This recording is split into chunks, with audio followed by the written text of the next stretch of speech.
Good morning everybody, स्वागत है आप सभी का और एक नए वीडियो में।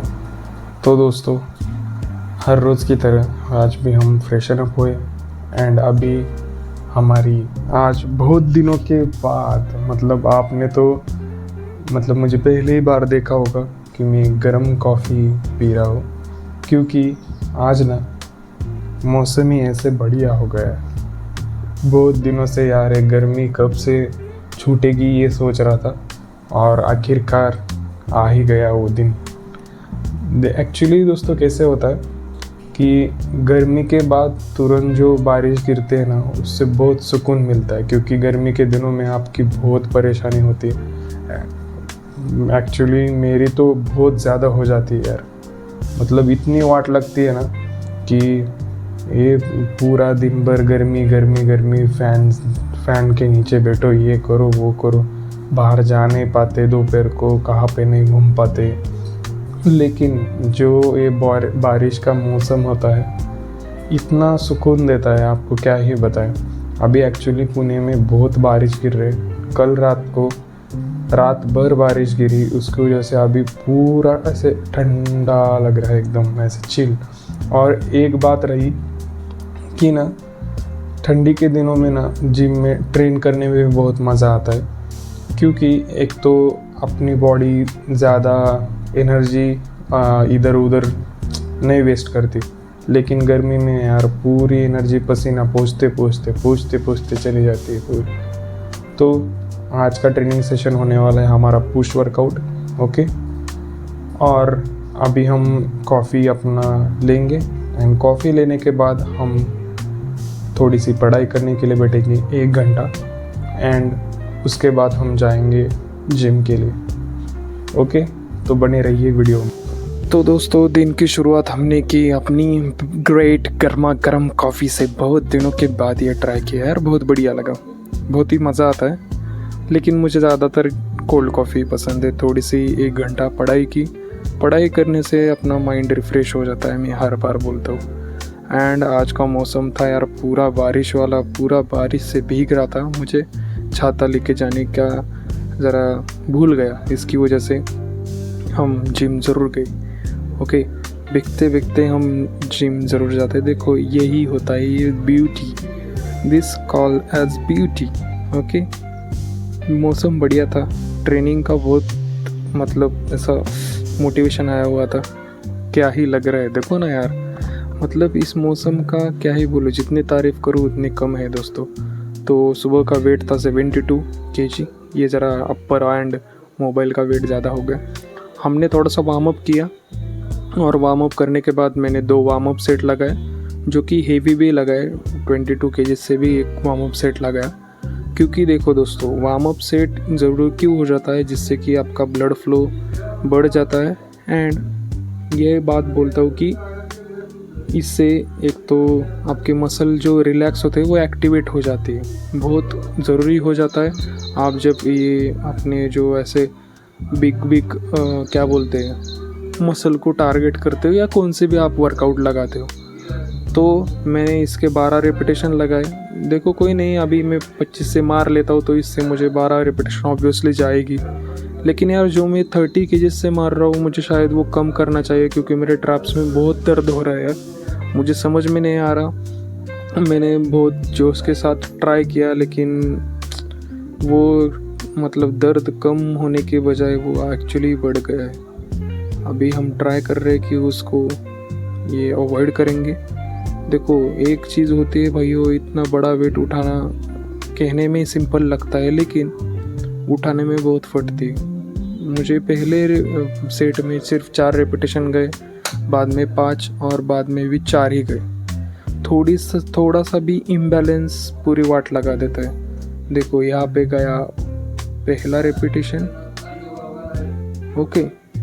तो देखो इसमें गया दूसरा रेपिटेशन, तीसरा रेपिटेशन, चौथा रेपिटेशन एंड 5वां गया शायद, 5वां रेपिटेशन एंड छठे में मैं फंस गया शायद, नहीं छठा भी गया, सॉरी, और ये फंस गया। देखो इतना बड़ा वेट है तो आपको संभाल के उठाना ही चाहिए। तो उसके बाद हमने जब 3 सेट मारे इंक्लाइन बेंच प्रेस के, उसके बाद मैंने लगाया डिक्लाइन से यार क्या ही पंप आ रहा है, मुझे पता भी नहीं था भाई, मैं कितने दिनों से इसे परफॉर्म ही नहीं कर रहा था। तो हमने डिक्लाइन के 3 सेट लगाए, सॉरी, तीनों सेट में मैंने फेल्यूर तक ट्रेन किया। 12 रेपिटेशन हाईएस्ट चली गई, जिससे कि मैंने 10, 11 और 12 ऐसे सेट में मैंने लगाए। बहुत बढ़िया पंप आया भाइयों।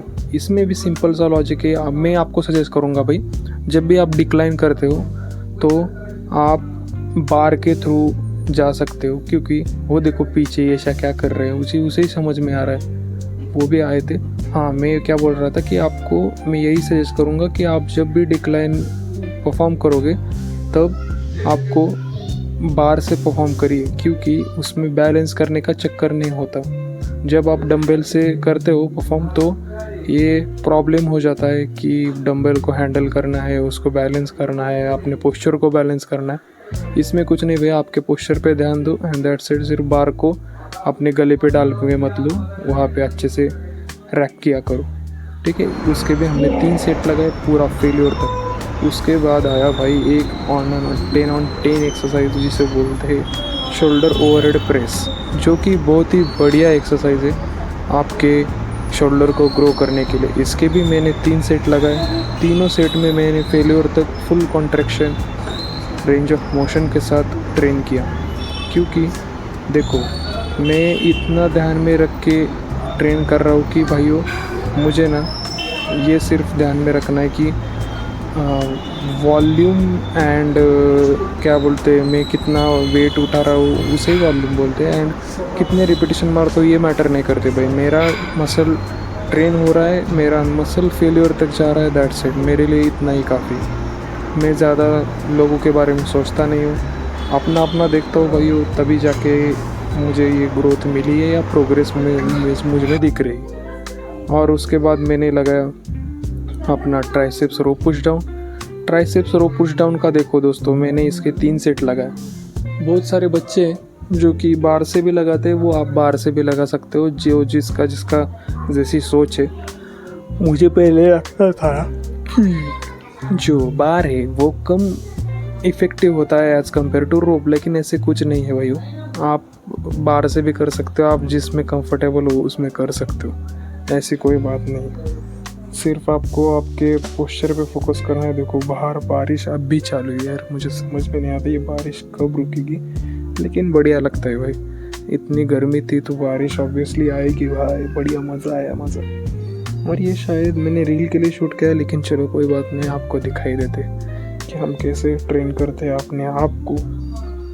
तो ट्राइसेप्स में बोल रहा था कि हाँ आपको बैक स्ट्रेट रखना है, ऐसे आपकी जो हिप है उसको बाहर निकालने की ज़रूरत नहीं होती है, लेकिन बहुत सारे लोग कर लेते हैं, तो कोई नहीं, अच्छा है। आप जितना आपके पोस्चर, आपके रेंज ऑफ मोशन पे फोकस करोगे उतना ज़्यादा आपके ऊपर वर्कलोड आएगा, दैट्स इट। देन हमने लिया लैटरल रेजेस। एक ब्यूटी यार, हमने जो 7.5 है उसे शिफ्ट करके अभी 10 kg का डंबल लेना शुरू किया है, जो कि बहुत बढ़िया लग रहा है। ये एक बहुत बड़ी अचीवमेंट है, बहुत बड़ी प्रोग्रेस है। इसके में हमने 3 सेट लगाए। तीनों सेट में मैंने फेल्योर तक ट्रेन किया भाई। वो इतनी वाट लग रही थी, देखो ये गले बीच बीच में जूम कर रहा है, इसे तो समझ में भी नहीं आता भाई कि क्या कर रहा है कोई नहीं। ऐसा खींच खींच के उठा रहा था मैं, मेरी पूरी वाट लगी पड़ी हुई है, और इसका अपना अपना पड़ा है कि ये जूम कर रहा है मेरे ऊपर। कोई नहीं, आप भी देख सकते हो कि कैसे परफॉर्म करना है एंड कैसे इससे इफेक्ट पड़ता है। और उसके बाद हमने लिया चेस्ट फ्लाई, क्योंकि मैंने पिछली बार केबल फ्लाई लिया था और एक्चुअली मेरे ट्रैप में बहुत दर्द कर रहे हैं, उसकी वजह से ना मैंने केबल फ्लाई अवॉइड कर दिया एंड चेस्ट फ्लाई पे परफॉर्म किया। उससे क्या होगा, एक तो ये देखो चेस्ट फ्लाई पे मतलब मैटर क्या होता है कि आपको सिर्फ आपकी पोस्चर पे एंड आपके चेस्ट पे पंप आता है एंड फ्रंट डेल्ट पे, सही है। लेकिन केबल फ्लाई में आपको पूरी अपर बॉडी एंगेज करनी पड़ती है एंड बहुत ज़्यादा तो आपके जो ट्रैप से, शोल्डर से, देन चेस्ट है उसको वो एंगेज हो जाते तो प्रॉब्लम हो जाता है। कोई नहीं, सिर्फ इसमें आप एक ध्यान में चीज़ रखा करो कि आपको आपका जो बैक है वो स्ट्रेट रखना है, ऑलवेज बैक स्ट्रेट रखना है, क्योंकि आप जब तक बैक को स्ट्रेट नहीं रखोगे वो टेंशन आपके चेस्ट पे ऊपर नहीं आएगा। आपको पता ही है कैसे परफॉर्म करना है। एट द एंड मैंने लगाया ओवरहेड एक्सटेंशन। मुझे पता भी नहीं था यार, क्योंकि जो पुली है, केबल पुली वो ऊपर है। मैं सोच रहा हूँ यार इतना इजी क्यों जा रहा है। तभी देखा मैंने कि यार ये तो मैटर हो गया भाई। और जब मैंने नीचे लगाया तब समझ में आया भाई कि देखो ये छोटी छोटी चीज़ें होती हैं कि हमें इम्प्रूव करनी चाहिए। देखो अभी कैसे जा रहा है, मुझे एकदम टेंशन, ऊपर से यार इजी चला जाता है, क्योंकि ऊपर के ऊपर ढपाडप कितना भी मार लो कुछ नहीं होता। मैं आपसे बहुत बार बोल चुका हूँ, बहुत बार कह चुका हूँ भाई। बहुत सारे बंदे फॉलो करते हैं, कोई इग्नोर कर देते हैं। तो इग्नोर करने वाले इग्नोर करते रहो, फॉलो करने वाले ग्रो करते रहो। दैट्स इट, दूसरा कुछ नहीं। इसके भी 3 सेट लगाए पूरे फेलियर, तो बहुत बढ़िया आया, मज़ा आया भाई। तो दोस्तों अभी हमारा वर्कआउट हो गया है ख़त्म और हम जा रहे हैं अभी रूम की ओर। गले भी साथ में हैं और कल से ज़रा सा हमारा रूटीन चेंज होगा। यार ये बारिश का तो कोई काम ही नहीं है, दिन रात गिरते रहते, लेकिन बढ़िया है क्योंकि गर्मी तो चली गई। बहुत मज़ा आएगा ट्रेनिंग करने में भी एंड अपना डाइट कंप्लीट करने में भी। और अभी जाने के बाद हम नहाएंगे, अपनी पोस्ट वर्कआउट मील लेंगे और लंच खाने के बाद पढ़ाई करने के लिए बैठेंगे।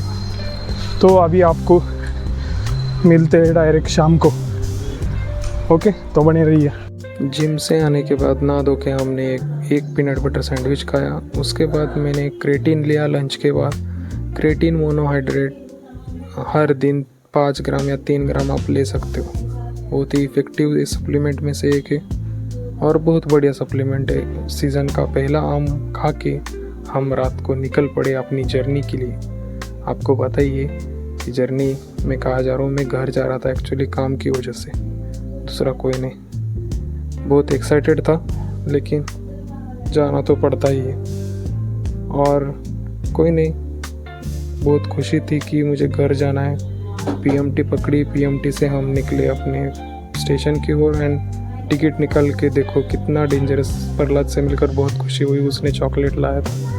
तो अगर आपको ये वीडियो अच्छा लगा हो तो प्लीज़ एक लाइक कर देना, किसी भी दोस्त के साथ शेयर कर देना और चैनल को प्लीज़ सब्सक्राइब करना। At the end feel the pain and enjoy the pen.